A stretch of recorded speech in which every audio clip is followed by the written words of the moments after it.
Tingnan nyo, may papanood ako sa inyo guys, oh. Yung masyado sa cellphone, oh, tingnan mo.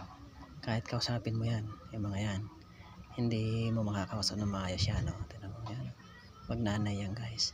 Ito, biyanang ko. Ito, asawa ko. Ayun, ganun din yan pag nagsiselfone guys, tuloy-tuloy din yan. Ayan, kapatid ng asawa ko yan. Ayan, ayan, tingnan mo guys, pagka kinausap ko yan, hindi yan, hindi niya maririnig yung sinasabi ko. Tingnan mo yung tsura. Tingnan nyo guys, ayan. Oh!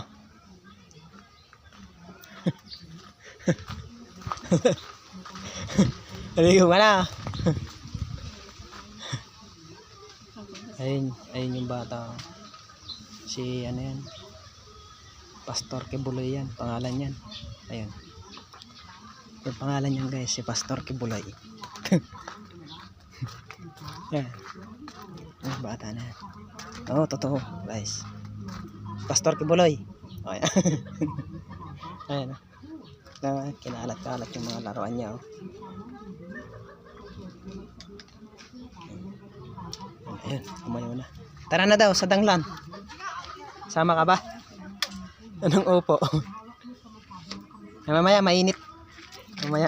Mamaya mainit. Mamaya daw. Laro ka daw muna dyan. Oo. Tatawagin na lang kita, hanay.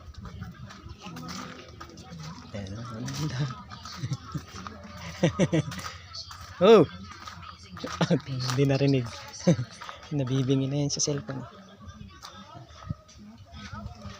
Ay, bata. Yayos mukha ko yung laruan mo eh. Kaaway ng biyanang ko yan eh. Pag andito. Hinatid lang ng nanay. May pinuntahan yung nanay niya. Yung nanay niya, anak din ng biyanang, ano ko.